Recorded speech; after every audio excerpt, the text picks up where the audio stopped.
Abra sua Bíblia, por favor, no livro de Juízes, capítulo 6. Juízes, capítulo 6. Este mês nós estamos meditando e aprendendo acerca da vida de Gideão, um dos grandes heróis da fé, um homem que enfrentou um grande desafio. Ele vivia numa época em que o seu povo e o seu país estava ocupado, estava invadido por exércitos estrangeiros, e o único propósito daqueles exércitos era roubar e era destruir. E a Bíblia diz que Gideão foi escolhido por Deus, e Deus o guiou. Deus esteve o tempo todo agindo através da vida de Gideão, e através dele houve um grande livramento para a nação. Eu vejo na história de Gideão alguns milagres impressionantes. Um deles, quando Deus colocou Gideão e apenas 300 homens para enfrentar um exército muito maior do que eles, e a mão de Deus foi com Gideão e lhes deu a vitória.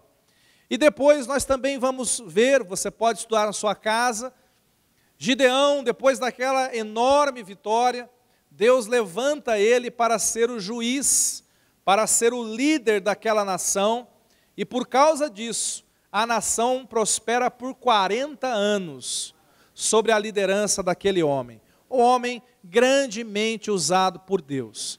Mas você vai ver comigo hoje, que nem sempre foi assim.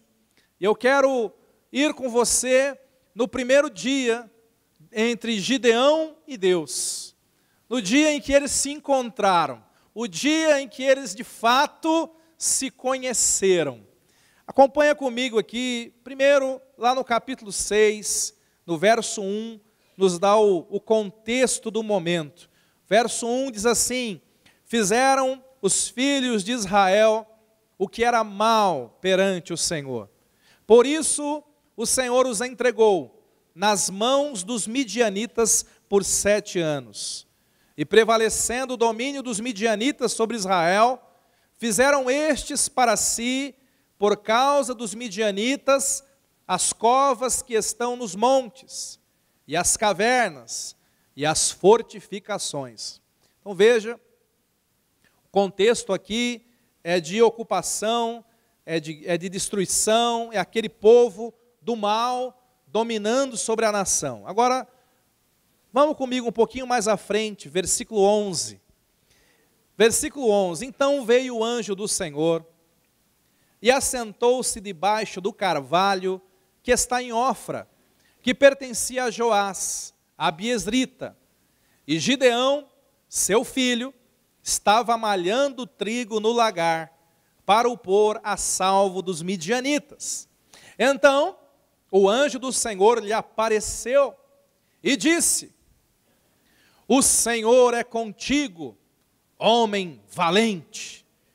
E respondeu Gideão: ai, Senhor meu, se o Senhor é conosco, por que nos sobreveio tudo isto?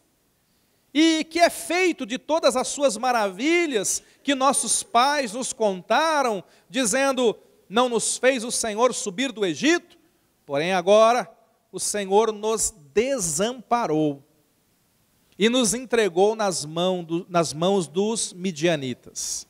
Então se virou o Senhor para ele e disse: vai nessa tua força e livra Israel das mãos dos midianitas.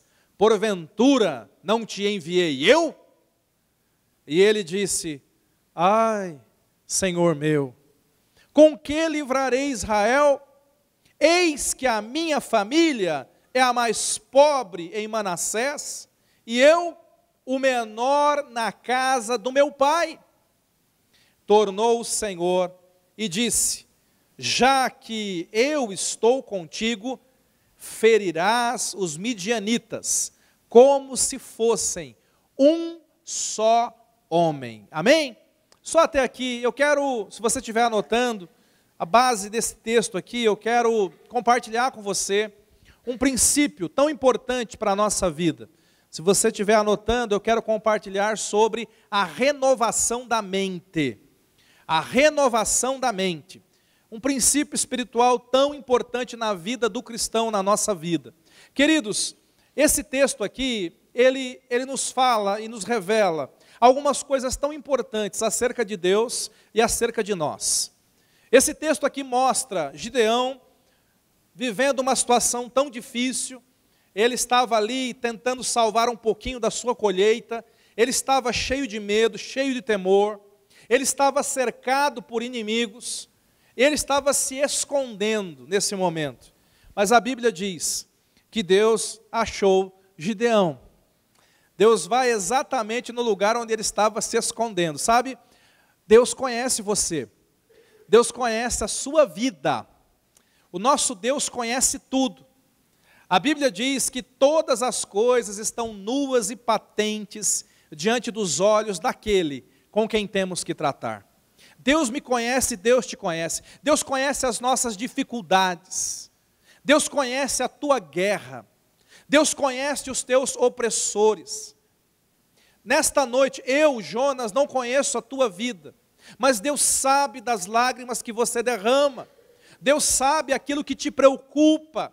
Deus sabe aquilo que aperta o teu coração.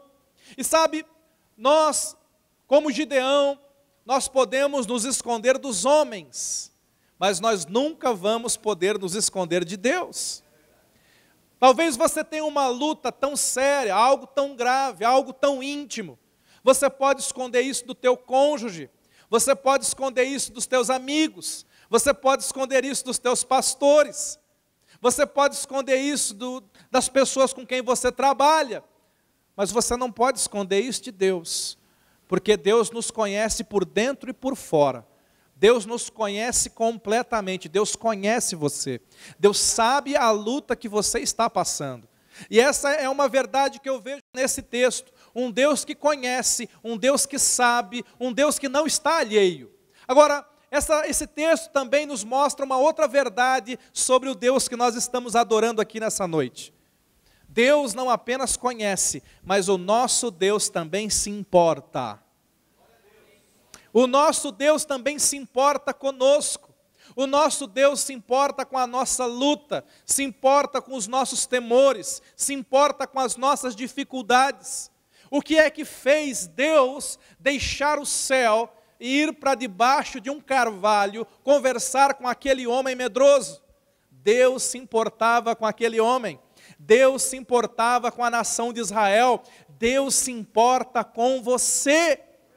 Existem muitas pessoas que não têm dificuldade de crer que Deus é todo-poderoso, não têm dificuldade de crer que Deus sabe de tudo, não têm dificuldade, existem muitas pessoas que dizem, olha, eu creio num Deus que pode tudo, num Deus que está lá no céu, num Deus que está sentado no trono, porém, esse Deus está bem longe da minha vida.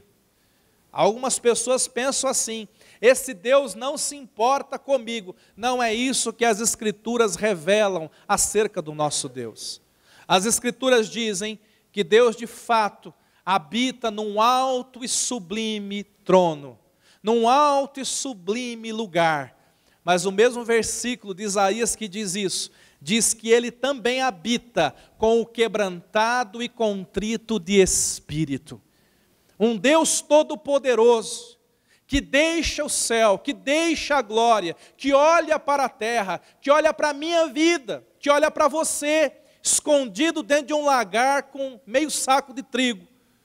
E Ele diz assim, eu vou lá ajudar o meu filho, eu vou lá ajudar a minha filha. Sabe por quê? Porque as Escrituras revelam que Deus nos ama. Deus te ama, Deus te criou, Deus é o teu Criador, é o nosso Criador. Ele se importa conosco porque Ele nos ama. Ele quer o melhor para mim e para você. É verdade que quando nós estamos em épocas de guerra, de épocas de dificuldade, muitas vezes aparecem pessoas, em nome de Deus, querendo falar, olha, eu acho que Deus planejou isso para você, viu? Deus estava de olho em você, e Deus planejou essa luta, Deus te mandou essa dificuldade. eu trago más notícias. Deus tem mais inimigos para vir na sua vida, a misericórdia está amarrado. Tem gente que é assim ou não é? Deus está planejando mal para você. Eu já escutei isso, às vezes até de pessoas que pensavam que estavam tomadas pelo Espírito Santo. E vinha na forma de profetadas. Olha, Deus está dizendo, está abrindo uma cova para cima de você. Está amarrado em nome de Jesus. Pastor, como é que eu posso saber o que Deus pensa? Deus diz, olha o que Deus falou, e Deus está falando para você nessa noite. Ele diz na sua palavra, eu é que sei os pensamentos, os planos que tenho a respeito de vós, planos de paz e de bênção, para vos dar o fim que esperais.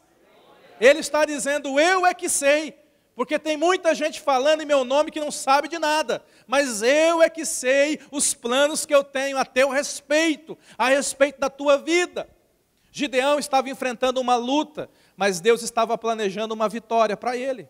Gideão estava tentando salvar um pouquinho, mas Deus estava planejando 40 anos de prosperidade na vida dele e na nação.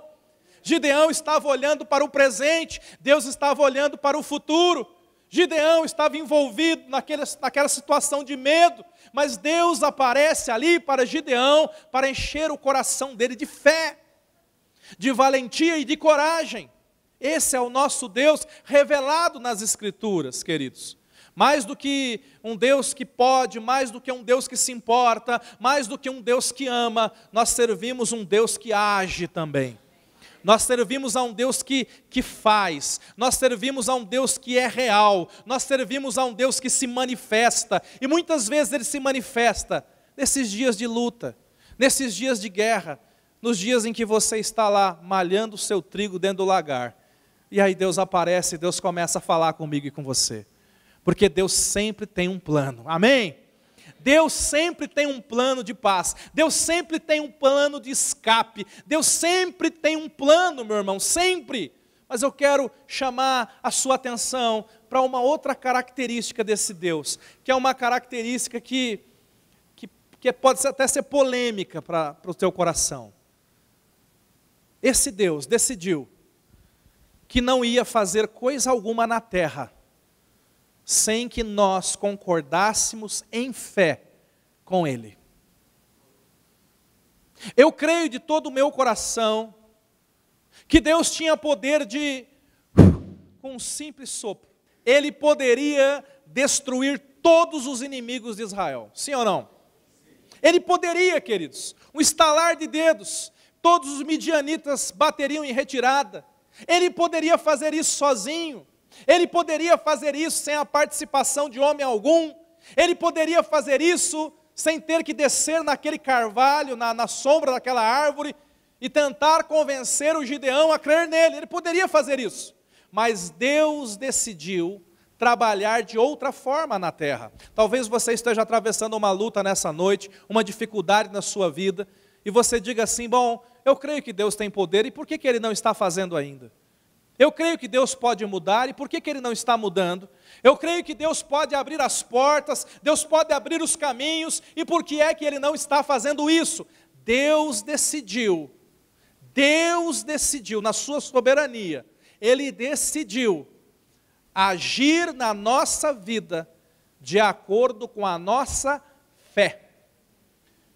O Senhor Jesus certa vez encontra com um cego, e Ele diz para aquele homem doente, Ele diz, que te suceda de acordo com a tua fé, que aconteça na sua vida segundo o que você crê, segundo o que você consegue crer. Então, Deus decidiu fazer isso, Deus decidiu agir com a fé, e é por isso que é curioso até, e polêmico nesse aspecto, porque Deus, Ele parece que gasta mais tempo convencendo os homens a crer no que Ele vai fazer, do que de fato fazendo lá na frente. Você acompanhou comigo aqui a leitura. Deus encontra aquele Gideão amedrontado dentro de o lagar é um lugar que você pisa uvas, é um tanque pequeno, e o trigo deveria ser malhado num pátio aberto chamado eira, muito parecido com aqueles antigos pátios onde se secava café. Mas Gideão, ele pega o trigo, ele não vai malhar na eira, porque ele diz o seguinte, ele pensa o seguinte: se eu estiver lá, eu vou ser visto pelos inimigos. Então ele vai para dentro de um lagar, um tanque pequeno, e ele começa a malhar o trigo ali dentro, com medo. E quando Deus aparece para ele, Deus aparece com uma palavra tão forte. Deus olha para aquele homem medroso, amedrontado, pelo menos intimidado pelos inimigos, e Deus diz assim para ele: varão valoroso, varão valente, homem corajoso. E aquela palavra, ela é tão contrária àquela cena. Aquela palavra, ela é tão contrária àquilo que o Gideão sentia, que o Gideão, ele começa a discutir com Deus. Ele começa mais ou menos a dizer: Deus, o Senhor está enganado, eu não sou esse varão valente não, e Deus não está comigo, Deus na verdade nos abandonou, Deus não está conosco, a coisa está feia, se Deus estivesse conosco estava diferente. Ele tenta convencer Deus de que Deus está errado, ele começa a discutir com Deus, e sabe, amados, Deus entra nessa discussão.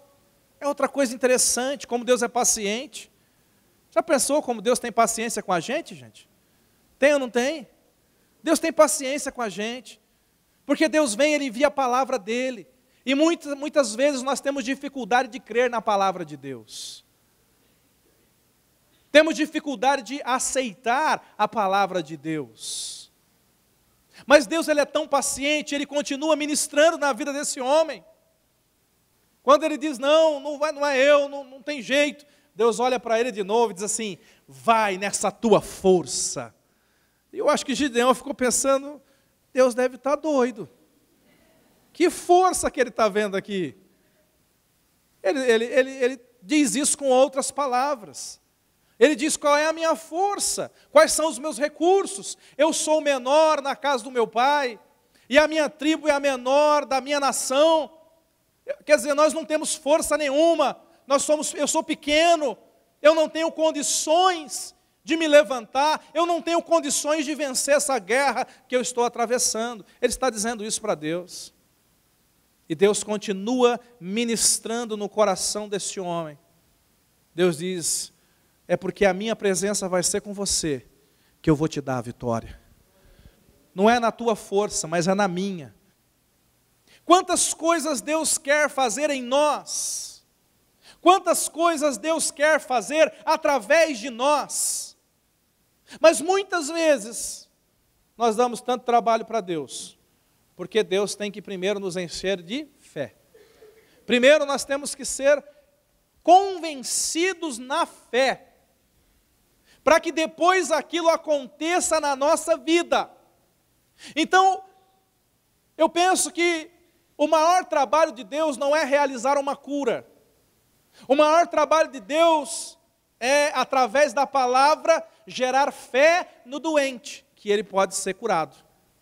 O maior trabalho de Deus não é restaurar um casamento, não é libertar uma pessoa que está presa ao vício. O maior trabalho de Deus não é trazer o teu filho de volta para a tua casa.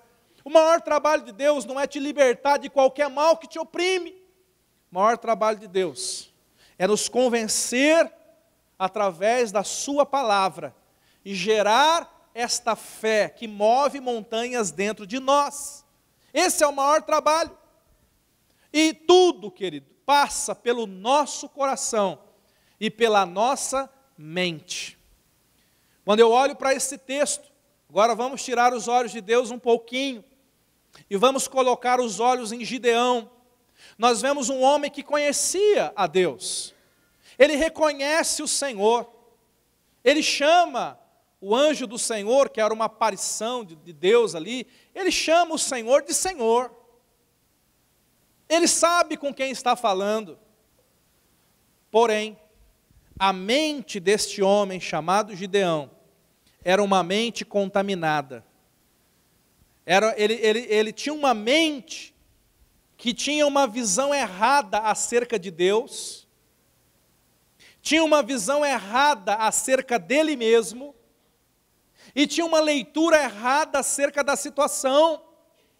Por que ele tinha uma visão errada acerca de Deus? Porque ele acusa o Senhor erradamente. Ele diz: nós estamos assim porque o Senhor nos abandonou. Não é verdade. A Bíblia deixa muito claro que foi o povo de Deus que deixou a Deus. O povo de Deus que deu as costas para Deus. O povo de Deus que já não o adorava. O povo de Deus que foi adorar outros deuses. Deuses mortos. O povo de Deus que deixou Deus pela religião. E quando o povo de Deus deu as costas para Deus, então o mal os atingiu. Porque Deus já não estava ali para protegê-los. Eles deram as costas para Deus. Porém, na mente do Gideão, Gideão acusa Deus. Gideão diz assim para Deus: o Senhor nos desamparou. Não, Deus não desampara ninguém. Deus nunca nos desampara. Deus nunca nos desampara. Muitas vezes, amados, nós é que saímos do centro da vontade de Deus. A bênção no centro da vontade de Deus. A proteção no centro da vontade de Deus. A paz no centro da vontade de Deus. Mas muitas vezes nós é que saímos. É por isso que o salmista, no Salmo 23, ele diz assim: ainda que eu ande pelo vale da sombra da morte. Veja bem, Deus não me guiou para lá. Deus sempre me guia para pastos verdejantes. Deus sempre me guia para águas tranquilas. É para lá que Deus me guia. Só que o salmista reconhece, ele diz: ainda que eu ande no vale da sombra da morte. Amados, Deus nunca vai nos guiar para vale de sombra de morte. Os destinos que Deus tem para nós são bons. Agora, muitas vezes nós é que decidimos sair do centro da vontade de Deus. Nós é que decidimos caminhar em vale de sombra de morte. Mas aí, olha que coisa poderosa e linda. Ele diz: ainda que eu ande no vale da sombra da morte, não temerei mal algum, porque tu estás comigo. É mais ou menos, ele está dizendo o seguinte: ainda que eu saia do centro da vontade de Deus, Deus ainda vai ficar por perto, porque Ele me ama. Ele ainda vai estar por perto, porque Ele me quer, Ele me ama. É o que acontece nesse texto. O povo de Israel deu as costas para Deus, mas Deus estava por perto. E quando Deus encontrou em Gideão um homem para operar um livramento, Deus foi lá trabalhar com ele. Amados, como anda a nossa mente? A mente de Gideão era uma mente contaminada por pensamentos errados, pensamentos de incredulidade, pensamentos de medo, pensamentos de que o inimigo era maior do que o próprio Deus que ele servia, pensamentos limitadores, pensamentos que não conseguiam crer na mão e na presença de Deus na vida deles. Era um homem que estava frio espiritualmente, ele não conseguia crer em milagres. Essa era a mente do Gideão. Então Deus vem, e você percebe aqui como Deus trabalha na nossa mente. Ele vai liberando palavras. Eu quero que você entenda. A nossa mente, ela determina o nosso futuro. A sua vida, a nossa vida, segue a nossa mente. Provérbio diz assim: assim como imagina no seu coração, assim o homem é. Ou seja, eu vou me tornar aquilo que eu imagino. Um grande homem de Deus certa vez disse o seguinte: me diga o que ocupa a sua mente e eu te direi quem é o seu Deus. Me diga o que ocupa a sua mente e eu te direi quem é o seu Deus. Aquilo que ocupa mais a nossa mente, aquilo que ocupa mais o nosso coração, aquilo está nos dominando. Tudo aquilo que ocupa a minha mente domina a minha vida. Há um texto, mas é na linguagem de hoje, eu vou ler aqui, Provérbios 4, 23. na linguagem de hoje, diz assim: tenha cuidado com o que você pensa, pois a sua vida é dirigida pelos seus pensamentos. A sua vida é dirigida pelos seus pensamentos. Quer dizer que se o meu pensamento é de medo, de incredulidade, se a minha mente está cheia de pecado, carnalidade, mundanismo, é isso que vai dominar a minha vida. Isso pode me escravizar. Os meus pensamentos podem ser pensamentos libertadores ou pensamentos escravizadores.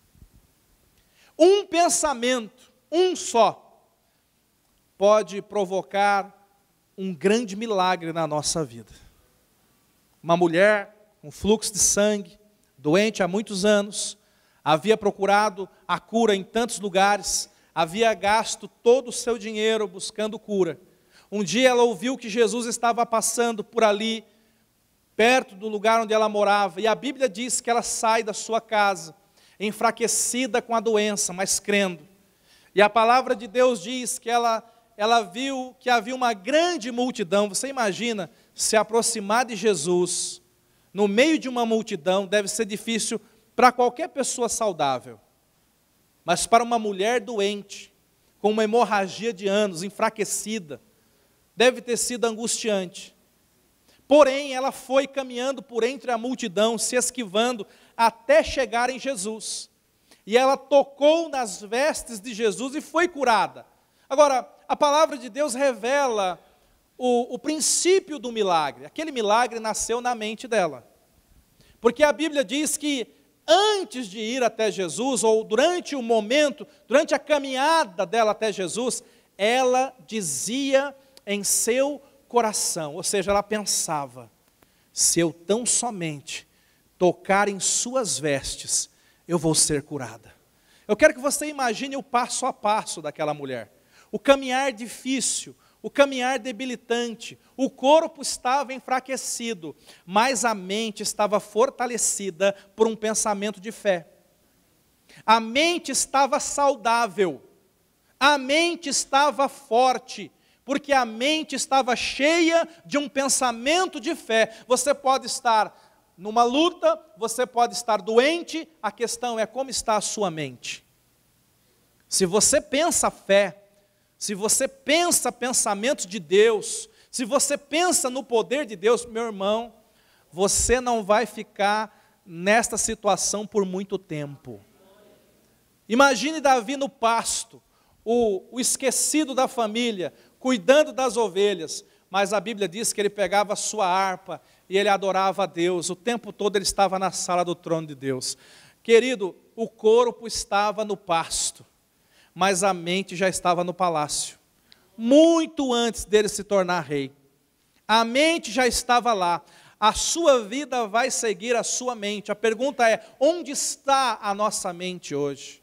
Onde estão os nossos pensamentos? Os pensamentos de Gideão eram pensamentos de derrota. Você lembra de Pedro? A Bíblia diz que os discípulos estavam no barco, Jesus vem andando por sobre as águas. Então Jesus faz um convite, né? Na verdade o Pedro se oferece.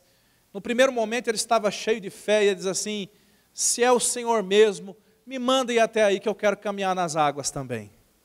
E Jesus então diz: vem, porque Jesus ama pessoas que têm fé, amém? Jesus diz: vem, pode vir, debaixo do meu poder, debaixo da minha palavra. Pedro então começa a caminhar sob a palavra de Deus. E ele começa a ir em direção a Jesus, ele começa a caminhar pela fé, as coisas estão acontecendo na vida dele. Mas no meio do trajeto, ele começa a olhar para o vento, para as ondas, e a Bíblia diz que o coração dele se enche de medo. Pensamento de medo. Pensamento de incredulidade, pensamento de dúvida. E quando a mente dele começa a duvidar, olha o que acontece, ele começa a afundar. Quem duvida, afunda. Quem crê, caminha. Amém? Você vai caminhar em nome de Jesus. Você vai avançar em nome de Jesus, porque Jesus tem liberado uma palavra sobre a tua vida. Nós não podemos duvidar, nós não podemos encher a nossa mente com dúvida.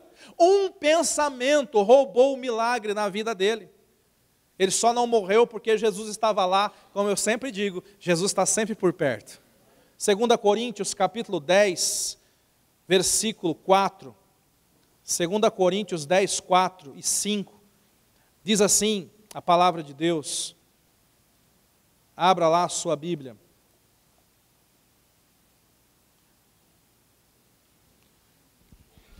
Porque as armas da nossa milícia não são carnais, e sim poderosas em Deus, para destruir o quê? Fortalezas, anulando sofismas. Duas palavras que nós temos que compreender nesse texto. A palavra fortaleza aqui, eu sei que muita gente traduz, entende essa palavra como um castelo fortificado. Está certo também, mas o mais preciso aqui da palavra, fortaleza, era o lugar onde os soldados ficavam, mas era, na época bíblica, o lugar onde se colocavam os prisioneiros. O apóstolo Paulo, inclusive, ficou preso numa fortaleza.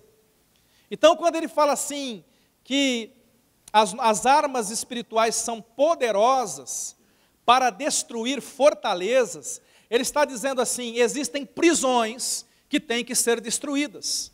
Prisões que são verdadeiras fortalezas. Prisões servem para prender, para amarrar, para impedir que a pessoa avance, para impedir que a pessoa saia. Ele está dizendo, há prisões.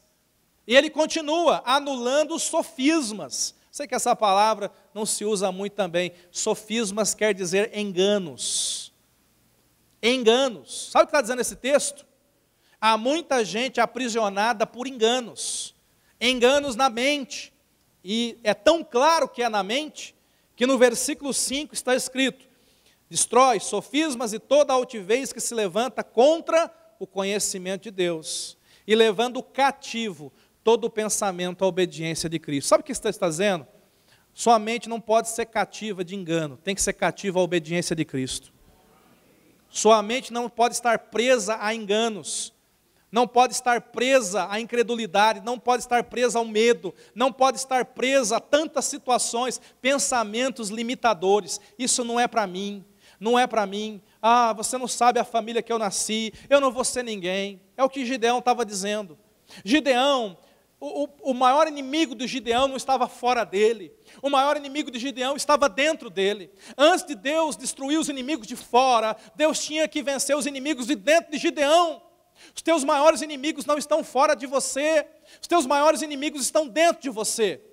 São fortalezas na sua mente, são prisões na mente que te amarram, que te prendem, aquele complexo de inferioridade, pessoas que têm aquele pensamento, ninguém gosta de mim, e aí você começa a se isolar, você não quer falar com ninguém, porque você acha que ninguém gosta de você, e na verdade, esse é um sofisma, este é um engano na sua mente, você tem que vencer aí.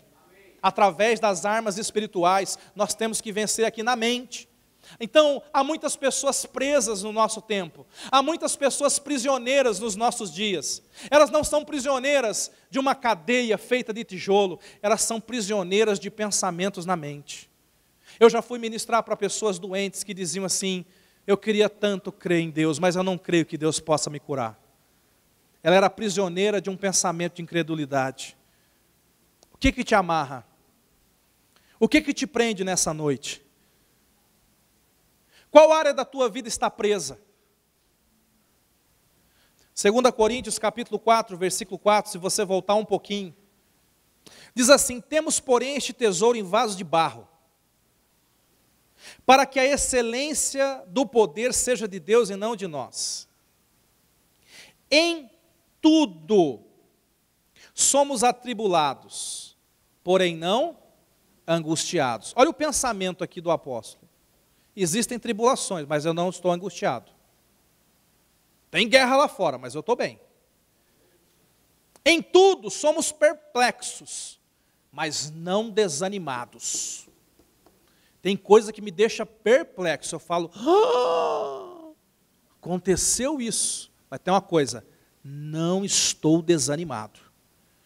Somos perseguidos, mas eu sei que nós não estamos desamparados.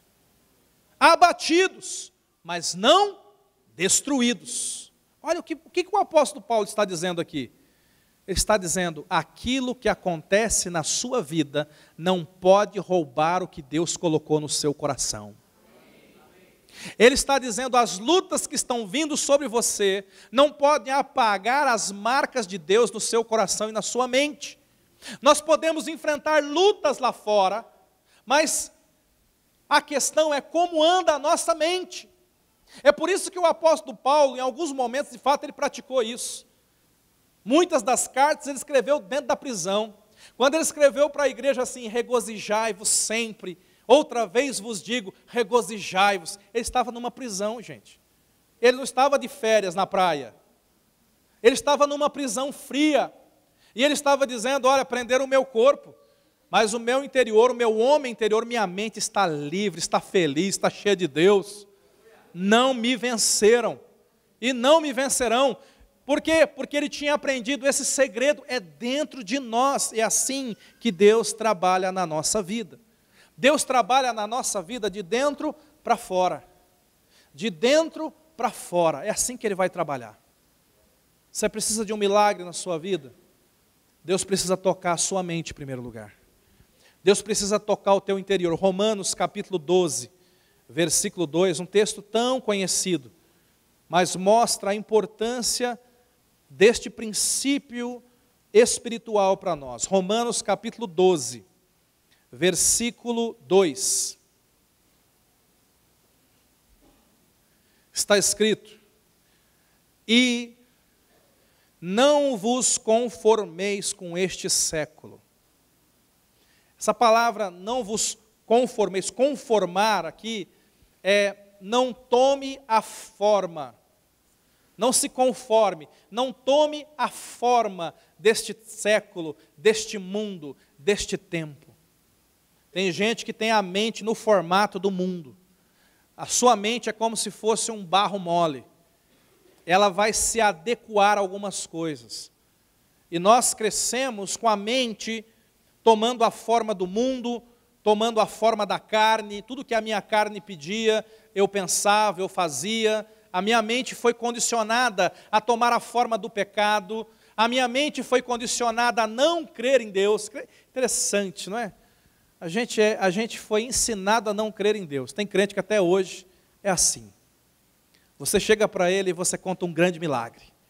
Irmão, você não sabe o que Deus fez isso e isso e isso na minha vida. A primeira coisa que ele fala é, não acredito. Espera aí, tem crente aí? O que a gente devia dizer? Glória a Deus, está ligado, eu creio, meu irmão, eu creio, isso é Deus. Não, nós estamos tão condicionados à incredulidade, estamos tão ensinados a pensar o contrário, que a primeira coisa, não acredito que Deus fez isso. Sério mesmo que Deus fez isso? Será? Meu Deus do céu, que idioma de incredulidade, a nossa mente foi condicionada. Então, o apóstolo Paulo está dizendo aqui, escute, isso é forte, ele não está escrevendo para o pessoal do mundo. Talvez você que está me escutando nessa noite, você diga assim, pastor, como é que eu transformo a minha mente, como é que eu mudo a minha vida? Primeira coisa, você tem que entregar a sua vida a Jesus. Esse é o primeiro passo. A Bíblia diz que quando nós entregamos a nossa vida a Jesus, quando nós fazemos uma aliança com Deus, quando nós nos entregamos na mão de Deus, um milagre acontece dentro de nós, chamado novo nascimento. O que é o novo nascimento? É uma mudança interior, começa dentro do meu espírito. Para quem é o novo nascimento? Para aquele que crê em Jesus, para aquele que se entrega nas mãos dele. Sabe, Deus tem o interesse de salvar todos os homens. Deus ama todos os homens. Deus enviou Jesus Cristo para morrer por todos os homens. Jesus morreu por amor à humanidade, Ele se entregou na cruz do Calvário. Agora escute, a salvação foi proposta na cruz. Há uma proposta de salvação na cruz. Jesus pagou o preço da salvação, preço de sangue. O que cabe a nós, a Bíblia diz, todo aquele todo aquele que receber Jesus como Senhor e Salvador será salvo. Todo aquele que receber Jesus, todo aquele que crer em seu nome, será feito filho de Deus. Esse é o primeiro passo. Você já entregou sua vida para Jesus? Levanta a mão se já entregou sua vida para Jesus. Esse é o primeiro passo. Por que é o primeiro passo? A Bíblia diz, aquele que está em Cristo, nova criatura é, todas as coisas já passaram e tudo se fez novo. Não é glorioso isso, irmãos? É maravilhoso, não é verdade? Agora tem uma coisa que o povo não entende. Tem uma coisa que não encaixa nesse texto. Esse texto é um negócio que não encaixa. Algumas pessoas falam assim, pastor, eu aceitei Jesus, eu fui à frente, eu estava na cela, levantei a mão para Jesus. Eu creio que Deus tocou na minha vida, eu creio que eu fui feito uma nova criatura, eu creio que todas as coisas passaram, mas tem vindo cada pensamento. Eu saí da igreja, daquele culto, crendo que Jesus fez uma obra, mas eu ainda saí falando palavrão, mas eu ainda saí com raiva, mas eu ainda saí tendo desejos antigos. E aí vem um sentimento, será que eu estou salvo? Será que Jesus transformou a minha vida? Será que aconteceu o novo nascimento? Aconteceu, meu irmão. Acontece que a Bíblia diz que a transformação que acontece no meu espírito é instantânea. Mas ainda resta um processo de transformação, de renovação da nossa mente. É por isso que o apóstolo Paulo aqui em Romanos, ele está escrevendo para um povo que aceitou Jesus. Ele está escrevendo para alguém muito parecido com você, que já entregou sua vida para Jesus, que é fiel, que ama a Deus, mas às vezes você olha para você, olha para a tua mente, para as tuas palavras, para as tuas atitudes, e você tem vergonha, você fala, não é possível. E é para esse povo, crente, que Paulo escreve. Sabe qual é o problema de vocês? É que vocês ainda estão com a forma do mundo. Vocês ainda estão com a formatação. Vocês ainda estão com a forma do mundo. E ele diz assim, Romanos 12:2, agora resta uma coisa para fazer. Vocês têm que parar de se conformar com o mundo. Vocês têm que parar com essa forma do mundo. Você não vai mais falar como o mundo fala. Não vai mais pensar como o mundo te ensinou a pensar. Não vai mais fazer como o mundo fazia. Agora, você vai, diz a Bíblia, Romanos 12:2, não vos conformeis com este mundo, mas transformai-vos pela renovação da vossa mente. A mente precisa ser renovada. Se tem uma coisa complicada, irmãos, veja bem, qual a diferença entre uma pessoa que não recebeu Jesus e um crente que não tem a mente renovada? Um crente que não se renova. A diferença é espiritual, porque no dia a dia você não vê muita coisa não. É uma tragédia um crente que não se renova na sua mente. É uma tragédia aquele que diariamente não está renovando a mente. Seria uma tragédia, Gideão não ia vencer. Se Deus não fosse lá renovar a mente de Gideão. O Deus é o grande renovador de mente, queridos. O tempo todo, ele chega para Moisés e fala, vai libertar o meu povo. E Moisés começa, eu não posso, eu não sei o teu nome, eu não sei fazer milagre.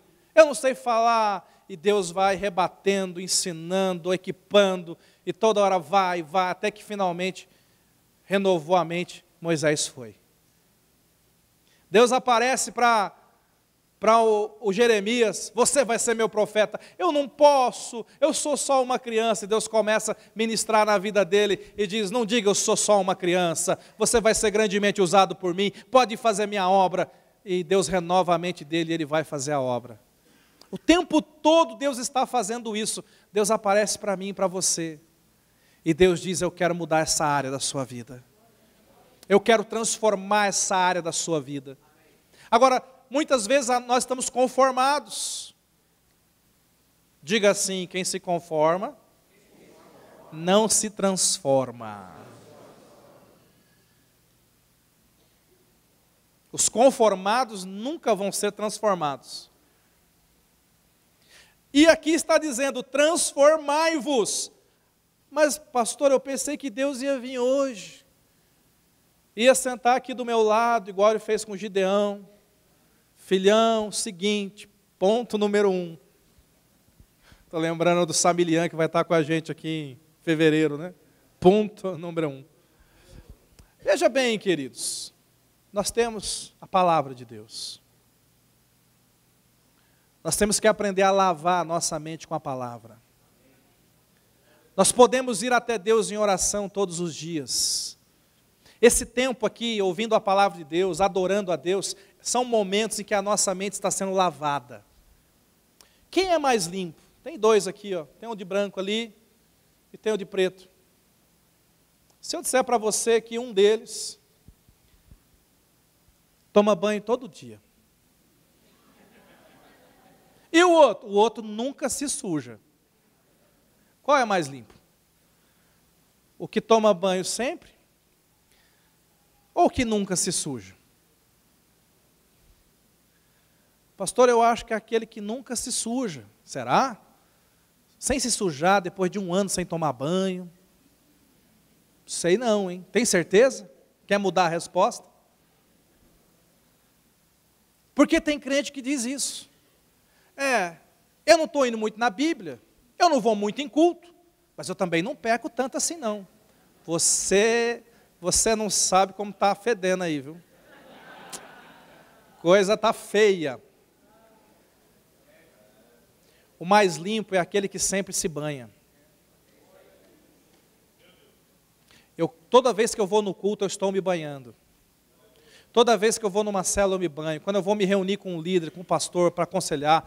Quando eu adoro a Deus, eu me tranco dentro do meu quarto, me dobro diante do Senhor, eu estou me banhando. Quando eu abro a Bíblia, eu estou abrindo a boca de Deus sobre a minha vida, eu estou me banhando. Quando eu ouço uma mensagem, eu estou me banhando. Quando eu leio um bom livro do Senhor, citado agora há pouco, eu estou me banhando. A pergunta é, você está tomando banho, querido? Sua mente está sendo lavada. Sabe o que ajudou aqui o Gideão? A mente dele foi lavada pela palavra de Deus. Quando eu leio a Bíblia diz assim, diga o fraco, eu sou forte. Eu estava numa fraqueza só. Eu estava achando que eu ia perder, eu começo a ler a Bíblia. E Deus fala para mim, é como se Ele estivesse falando com o Gideão. Ele fala para mim, filhão, sei que você está fraco, mas vou dizer uma coisa para você, filhão. Diga assim, eu sou forte. Eu começo a dizer, começo a confessar a palavra. Minha mente está sendo lavada. Minha mente está sendo renovada. A coisa está mudando aqui dentro. Paulo vai orar para Deus e diz assim, Deus, tira esse negócio da minha vida, esse espinho. Depois ele volta, tira esse espinho, tira esse espinho. Aí um dia Deus fala assim, aí Paulo fica bravo com Deus, né? Ele perde a paciência. Ele fala assim, eu orei 3 vezes e Deus não respondeu. E aí Deus veio e falou para mim, meu filho, a minha graça te basta, porque quando você é fraco, aí é que eu sou forte na sua vida. E Paulo saiu daquele lugar dizendo, eu tenho muita força, porque não é na minha, é na força de Deus. Deus mudou a mentalidade do apóstolo naquele momento, Deus muda a nossa mentalidade. A Bíblia diz, não vos conformeis com este século, mas transformai-vos. É eu que tenho que ir atrás, é eu que tenho que sair de casa e ir ao culto, sou eu que tenho que pegar a Bíblia e abrir, sou eu que tenho que dobrar o joelho e orar. Transformai-vos. Deus não está dizendo transformarei, Deus está dizendo transformai-vos. Busque essa transformação, renove a sua mente. E aí termina o versículo 12, versículo 2 de Romanos 12. Para que experimenteis a boa, agradável e perfeita vontade de Deus. Quer experimentar a boa, agradável e perfeita vontade de Deus? Primeiro renove a sua mente. Não há vitória no campo de batalha para um Gideão que primeiro não renova a mente. Gideão teve que aprender a confessar, eu sou homem valente. Gideão teve que aprender a confessar, eu vou nessa força. Gideão teve que aprender a confessar, Deus é comigo, por isso os inimigos vão perder. E quando a mente dele foi transformada, a confissão, o pensamento, a mentalidade dele foi transformada, então, meu irmão, o poder de Deus foi desencadeado, foi liberado na vida dele. Vai ser assim na sua vida também. Vai ser assim na sua vida. Comece a olhar para a tua família, comece a confessar a palavra de Deus. Meu casamento é uma bênção, meus filhos vão prosperar nessa terra, vão ser herança do Senhor nesse lugar. Comece a olhar para o teu trabalho, para o teu emprego, lança a bênção de Deus ali, muda a tua mentalidade, olhe para você, comece a confessar a palavra de Deus a teu respeito, comece a dizer o que Deus diz. Fé é concordar com Deus, fé é pensar como Deus pensa, fé é dizer o que Deus diz, fé é sentir o que Deus sente. Mas e se eu não estivesse sentindo? Gideão não estava sentindo o que Deus estava sentindo. Gideão estava com muito medo. Mas ele teve que abrir mão do medo que ele tinha, ele teve que começar a concordar com Deus. Quando é que você vai concordar com seu Deus? Quando é que você vai concordar que Deus te ama e tem um plano na sua vida? Quando é que você vai concordar que chega de pecado e de vício? Quando é que você vai concordar com Deus que está na hora de você mudar? Quando é que você vai concordar com Deus que já passou muito tempo nesse lugar parado sem avançar e Deus tem muito mais para a tua vida? Quando é que você vai concordar com Deus nos milagres que Ele quer fazer na tua vida e através de você? Quando é que você vai concordar com Deus no chamado que Ele tem na tua vida, no ministério que Ele tem para você? Quando é que você vai começar a concordar com Deus em todas as grandes obras que Ele quer realizar na tua vida? Comece a concordar com Deus. Renove a tua mente. Renove a tua mente.